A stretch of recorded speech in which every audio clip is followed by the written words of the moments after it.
আসসালামু আলাইকুম রহমতুল্লাহি ওবারাকাতুহু। সুপ্রিয় দর্শক, দেখতে পাচ্ছেন আঙ্গুরের ফুলগুলো মাশাআল্লাহ কত লম্বা লম্বা হয়েছে। দেখেন প্রত্যেকটা ফুলই অসাধারণ লম্বা লম্বা হয়েছে। আর এই ফুলগুলো কিন্তু অনেক বড় বড় থোকার আঙ্গুর ফল দিবে আশা করি এবছর ইনশাল্লাহ।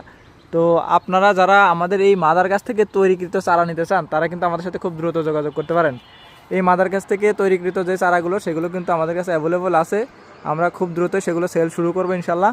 দেখেন আঙ্গুরের থোকা হচ্ছে মাশাআল্লাহ, এক একটা থোকা দেখলেই জানো এখনই পরাণ জুড়িয়ে যাচ্ছে। দেখেন কত সুন্দর পরিপূর্ণ থোকা, এবং প্রত্যেকটা ডালের মধ্যে এরকম 2টা থেকে 3টা করে থোকা আছে।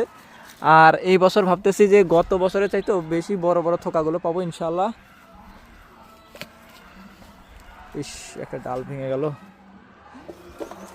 ডালটা ভেঙে গেল, যদিও এটার মধ্যে কোনো আঙ্গুরের থোকা নাই, কোনো সমস্যা নাই। এই যে দেখেন আঙ্গুরের থোকাগুলো।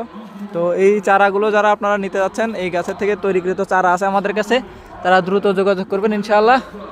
ধন্যবাদ সবাইকে, আসসালামু আলাইকুম।